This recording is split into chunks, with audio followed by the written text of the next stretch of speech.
वाह यार, ताजी मछलियाँ बर्फ़ के नीचे से बर्फ़ में छेद करने लगा, क्या मस्त है। देख पा रहा हूँ, मीट का टुकड़ा डाल दिया।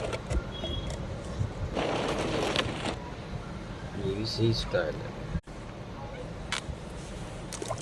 अरे वाह, ताजी मछली मिल गई भयंकर, टाइगर वाली मछली। अरे ये तो कितनी बड़ी बड़ी मिल गई यार, मज़ा आ गया।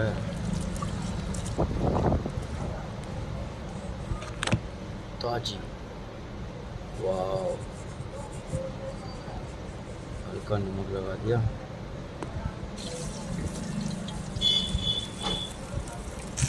गाड़ी की आती है कौन सी, ताज़ा ताज़ा।